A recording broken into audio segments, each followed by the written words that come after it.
Hey folks, today we're heading to Brussels for Autoworld Museum for good things, so let's see what they got.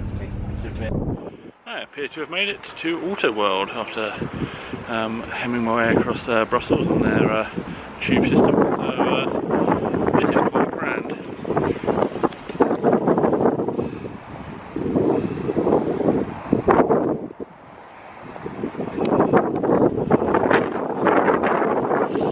Pretty nice.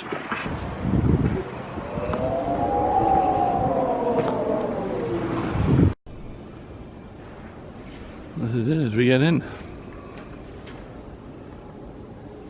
I'm not going to film the whole museum because you should come to museums and support them, but we'll pick out some cool cars as we see them.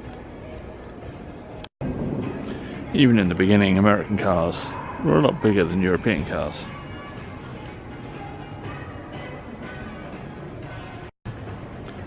Worthy of note that the first VW Beetles were no slopers. Yeah.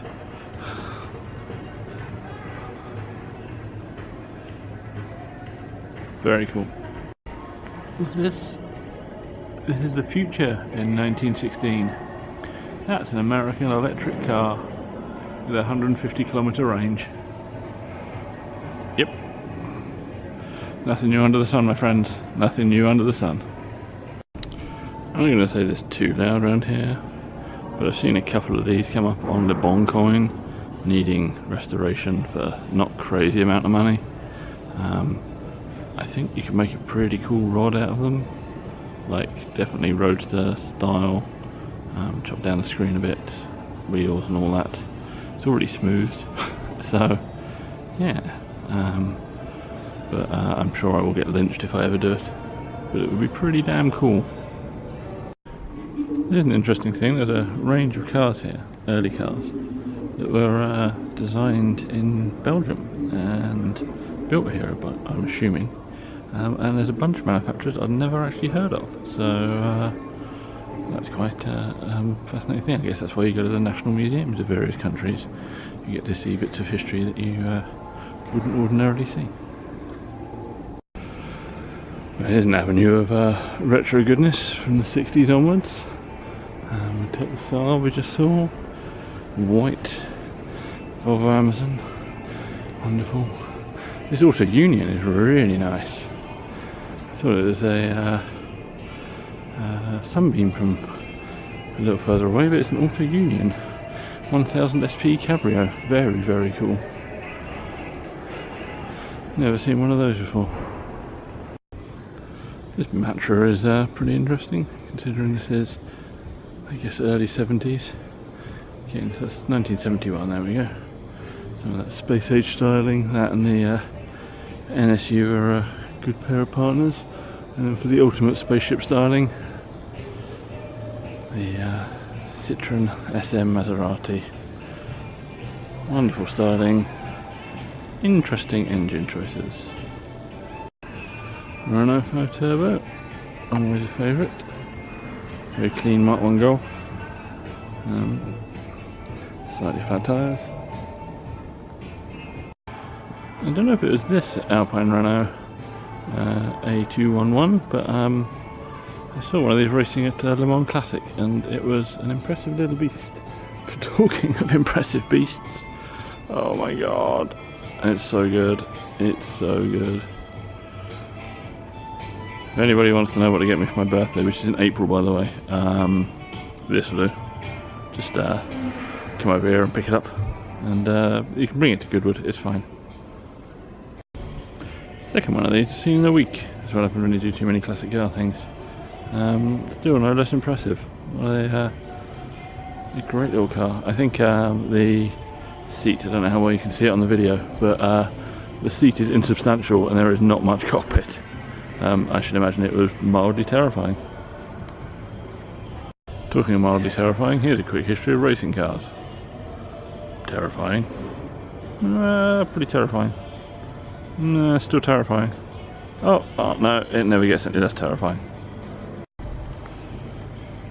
This is one of those cars that's sort of ugly and beautiful at the same time. Like, the side of it's just, the profile is incredible. I would love to just have that car at all times, and then you come round the front and it's got some weirdness, but I still kind of like it.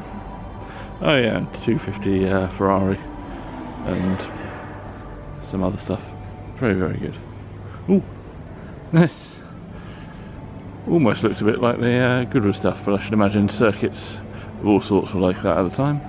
And we get some nice racing cars and a nice engine. I'll take the engine, please. Stick in something. D-type. Oh, Bizzarini. Is that Bizzarini? Sure, why not? If you've seen the recent Andy Saunders custom car build, this is what it would look like as standard. And that is a hell of a lot of work he's put into that. This little Moretti Sport is really nice. Very much enjoying the two-tone paintwork. It's a cute little car.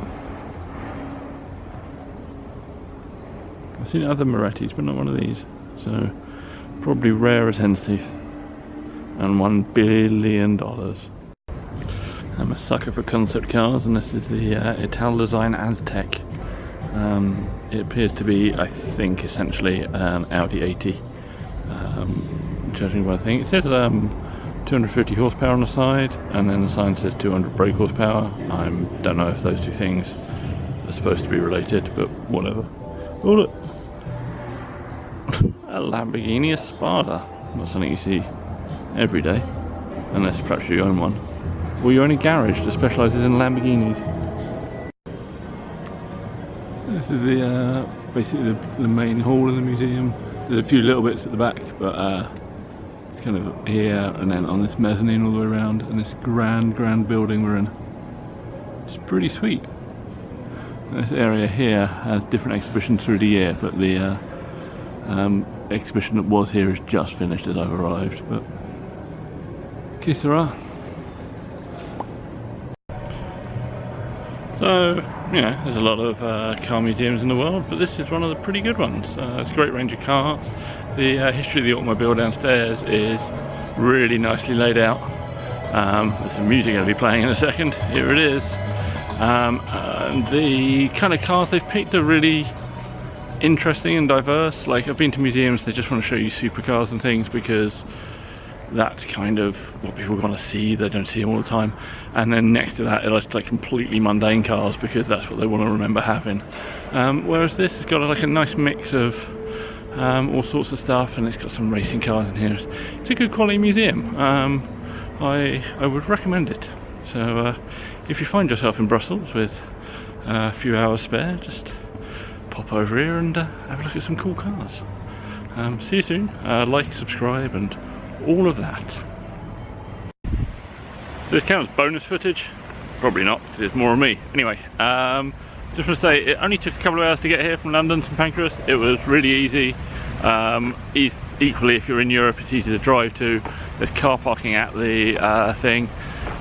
Brussels seems to be a city that operates, like the public transport's fine and all that stuff. So yeah, don't be afraid of travelling a little bit further to go and see some interesting stuff. That was all. See you soon.